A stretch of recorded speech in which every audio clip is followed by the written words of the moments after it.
श्री शिवाय नमस्तुभ्य मित्रों, जय महाकाल, हर हर महादेव। तो मित्रों, कैसे हैं आप सब? आशा करते हैं आप सभी लोग बहुत अच्छे होंगे। मित्रों, हम सब लोगों को पता है कि 12 नवंबर को, जो कि बुधवार का दिन है, और इस दिन है बुधवार अष्टमी का बहुत ही प्यारा, बहुत ही विशेष सा दिन है। बुधवार का दिन भगवान नंदी महाराज यानी भगवान गणेश जी को समर्पित होता है। आप सभी लोगों को पता है मित्रों। तो आज हम सभी लोग अपने घर में ये जो 13, 15 और 17 वाला विशेष उपाय है, इसे अच्छे से समझ लीजिएगा, क्योंकि इस एक उपाय को करने मात्र से आपकी जितनी भी पुरानी इच्छा मनोकामना होगी सभी पूर्ण हो जाएगी। तो मेरे साथ वीडियो में लास्ट तक बने रहिएगा और एक एक करके तीनों उपायों को समझने का प्रयास करेंगे। मित्रों, सबसे पहला उपाय है, इस उपाय को करने से अगर आपकी कोई इच्छा मनोकामना अभी तक अधूरी रह गई है किसी कारण से, तो आज आप लोगों को लेना है शमी का पत्ता। 13, 15, 17 से तात्पर्य यहाँ पर शमी के पत्ते को लेने का है। अगर आपके पास में आपकी इच्छा है और शमी पत्ते आपको आसानी से मिल जाते हैं, तो आपको विषम संख्या में लेना है, ठीक है। चाहे आप 1 भी ले सकते हैं, 3 भी ले सकते हैं। अगर आपका मन है तो आप 13, 15, 17 के क्रम में ले सकते हैं। ये आपकी इच्छा पे डिपेंड करता है। इसके बाद हमें लेना है घी। गौ माता के दूध का बना घी मिल जाए तो अति उत्तम है मित्रों। आप घी ले लीजिएगा, बहुत ज़्यादा नहीं लेना है, आधा चम्मच मात्र लेना है। इसके बाद में हमें लेना है तांबे का कलश, अपने घर का शुद्ध जल, और उसमें आपको गंगा जल डालना है, ठीक है मित्रों। इसके अलावा कोई भी चीज़ इसमें नहीं मिक्स करनी है, ध्यान रखिएगा। इसके बाद सारी चीज़ें लेकर के हम अपने इष्ट, अपने आराध्य महादेव जी की शिवलिंग के पास पहुंच जाएंगे। अब हमें करना क्या है, बहुत अच्छे से, बहुत ध्यान से समझने का प्रयास करिएगा मित्रों। जो आपने शहद लिया है उसे आपको माता अशोक सुंदरी के स्थान पर आपकी जो भी इच्छा, जो भी मनोकामना आपके हृदय में है, जिस मनोकामना को लेकर आपने इस उपाय को करने का शुरू किया है, उस इच्छा को कहते हुए आप लेपन कर दीजिएगा। इसके बाद में आपने जितने भी शमी के पत्ते लिए हैं, चाहे आपने 13 लिए हैं, 15 लिए हैं, 17 लिए हैं, जितने भी लिए हैं, सारे शमी के पत्ते को आपको यहाँ पर भगवान जो महादेव जी की शिवलिंग में भगवान गणेश जी का स्थान होता है, वहाँ पर आप लोगों को समर्पित करना है, चिपका देना है। बहुत अच्छे से चिपकाइएगा। एक को पत्ता महादेव जी की शिवलिंग के नीचे नहीं गिरना चाहिए, ध्यान रखिएगा। इसके बाद में मित्रों, आप लोगों को मैं क्षमा चाहूँगी, यहाँ पे दा लिख के आया है, डोलेश्वर महादेव जी का नाम है। इस डोलेश्वर महादेव जी का नाम से मित्रों आप इन शमी के पत्ते को चिपकाएंगे। दोनों हाथ जोड़ करके डोलेश्वर महादेव जी से अपनी इच्छा, अपनी मनोकामना को पूर्ण करने का निवेदन करेंगे। और सबसे लास्ट में जो 1 लोटा जल लेकर गए हैं, उसे श्री शिवाय नमस्तुभ्य मंत्र का जाप करते हुए महादेव जी की शिवलिंग के ऊपर से समर्पित कर दीजिएगा। मित्रों, यकीन मानिए, इस उपाय को जो कि बुधवार के अष्टमी के दिन कर रहे हैं, इस उपाय को करने से आपकी कोई भी इच्छा, कोई भी मनोकामना जो अभी तक अधूरी रह गई थी, वो पूर्ण ज़रूर होगी महादेव जी के आशीर्वाद से मित्रों। और मैं क्षमा चाहूँगी, महादेव जी के जो प्रिय पुत्र हैं भगवान गणेश, उनके आशीर्वाद से आपके जीवन में खुशियाँ ही खुशियाँ आएंगी। पहला उपाय समझ गए, जो कि बहुत अद्भुत है। अब हम दूसरे उपाय की बात करते हैं। मित्रों, इस उपाय को करने से यदि आपको किसी कार्य में विघ्न बहुत आ रहा है, आपको सफलता नहीं मिल रही है, तब आपको इस उपाय को करना है। सामने स्क्रीन पे आपको कमलगट्टे दिख रहे होंगे। हमें यहाँ पर 5 कमलगट्टे लेने हैं। देखिए, अगर आप उपाय करते हैं महादेव जी के, तो आपके पास में कमलगट्टे पहले से होंगे। आपको हर बार नया कमलगट्टा लेने की कोई ज़रूरत नहीं है। आप उन्हीं में से 5 कमलगट्टे ले लेंगे। इसके बाद हमें लेनी है चीनी, जो कि हमारे घर में यूज़ होती है, लेकिन जो हम घर में यूज़ करते हैं उस चीनी का प्रयोग नहीं करेंगे। आपने अच्छी चीनी, साफ़ सुथरी होनी चाहिए, उसका प्रयोग करना है। 1 चुटकी मात्र चीनी लेनी है। इसके बाद हमें लेना है फूल वाली लौंग। लौंग भी हम गिन करके संख्या में 5 ही लेंगे, यानी 5 कमलगट्टे, 1 चुटकी चीनी और 5 लौंग लेने के बाद अब लेंगे कलश। कलश में, जैसा कि मैंने पहले बताया, अपने घर का ही शुद्ध जल लिया जाता है।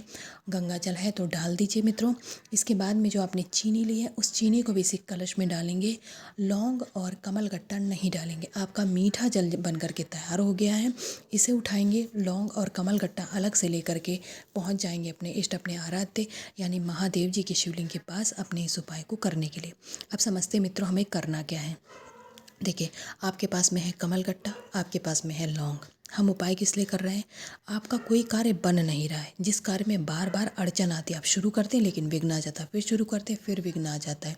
तो यहाँ पर आपको विघ्नहर्ता, क्योंकि आपके कार्य में विघ्न आ रहा है, इसलिए विघ्नहर्ता भगवान गणेश के स्थान पे सबसे पहले आप कमलगट्टा चढ़ा दीजिएगा। फिर उनका नाम लेकर के जो आपके पास में लौंग है उसे रख दीजिएगा, और उनसे निवेदन करेंगे। जिस कार्य में आपके विघ्न आ रहा है उस कार्य को, विघ्न को दूर करने का निवेदन करेंगे मित्रों। दोनों चीज़ें तो आपको, आपने विघ्नहर्ता को समर्पित कर दी। अब आपके पास में बचा है मीठा जल। अब मीठा जल आपको महादेव जी को समर्पित करना है, क्योंकि जब पुत्र को तो प्रसन्न कर ही रहे हैं, लेकिन पिता को भी प्रसन्न करना आवश्यक है मित्रों, तभी तो आपका कार्य बनेगा, है ना मित्रों। तो आपने विघ्नहर्ता को तो दो चीज़ें समर्पित कर दी। अब हम मीठा जल महादेव जी की शिवलिंग के ऊपर समर्पित करेंगे, और जब महादेव जी की शिवलिंग को समर्पित करेंगे तब आपको महादेव जी का नाम लेना है, और वो है बहुत ही प्यारा, बहुत ही विशेष, बहुत ही खास, यानी अवधूतेश्वर महादेव जी के नाम से मित्रों इस मीठे जल का सिंचन कर दीजिएगा। इस एक उपाय से मित्रों आपके कार्य में जो भी अभी तक विघ्न आ रहा था, जिस कारण से आपका कार्य नहीं बन पा रहा था, वो सारे विघ्न दूर हो जाएंगे। विघ्नहर्ता उन्हें समाप्त कर देंगे, नष्ट कर देंगे। तो आप लोगों ने मेरे साथ दो उपायों को समझ लिया है। अब वीडियो में आगे बढ़ते हैं और बात करेंगे अपने तीसरे और अंतिम उपाय की। उपाय को जानने से पहले सबसे पहले जानेंगे आखिर इस उपाय को करने से हमें लाभ क्या मिलने वाला है ना मित्रों। हम इस उपाय को आखिर करने से हमें क्या प्राप्त होगा। तो इस उपाय को करने से मित्रों आपके घर में यदि कोई व्यक्ति रोगी है, रोगी प्रवृत्ति का, रोग से मुक्ति नहीं मिल पा रही, तो आज आपको लेना है अक्षत चावल के दाने। आप दाने कितने लेंगे उसे समझते हैं मित्रों। यहाँ पर हम सभी लोग अक्षत चावल के 7 दाने लेने वाले हैं। कितने लेंगे मित्रों? 7 दाने लेंगे गिन करके। 7 दाने लेने के साथ में हमें एक चीज़ और लेनी है, और वो है दूर्वा मित्रों। जो हरी वाली दूर्वा होती है वो लेनी है, जो 3 गांठ वाली होती है। सामने देख लीजिए, आप लोग समझ जाएंगे। दूर्वा लेने का भी क्रम यही है, आपकी इच्छा पे पूरा डिपेंड करता है। 1 मन हो तो 1 लीजिए, 3 मन हो तो 3 लेंगे, 5 7 जितना आपकी इच्छा हो, आपकी इच्छा पर निर्भर करता है, आपको उतनी दूर्वा ले लेना है। तांबे का कलश, अपने घर का शुद्ध जल और गंगा जल, दोनों चीज़ें। बाकी कोई चीज़ इस कलश में नहीं डालेंगे मित्रों।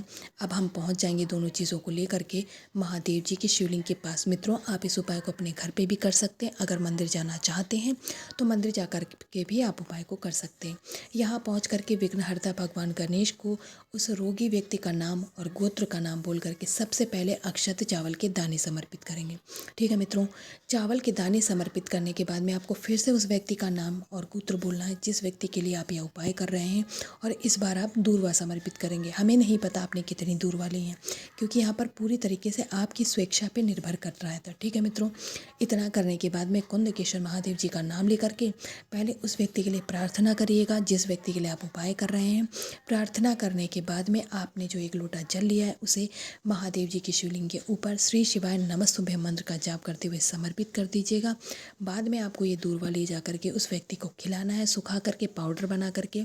उस व्यक्ति के रोग बीमारियां दूर हो जाएंगे और वो पहले जैसा स्वस्थ हो जाएगा। तो मित्रों मैंने अपनी तरफ से पूरा प्रयास किया आप लोगों को समझाने का। अगर उपाय कुछ भी नहीं समझ में आया, कुछ आपको ऐसा लग रहा है कि आप नहीं समझ पा रहे हैं, तो कमेंट सेक्शन में कमेंट करके पूछ सकते हैं। ठीक है मित्रों, तो महादेव जी का आशीर्वाद सदा आपके ऊपर ऐसे ही बना रहे, इसलिए उपाय ज़रूर करिएगा। श्री शिवाय नमस्तुभ्यं। जय महाकाल। हर हर महादेव।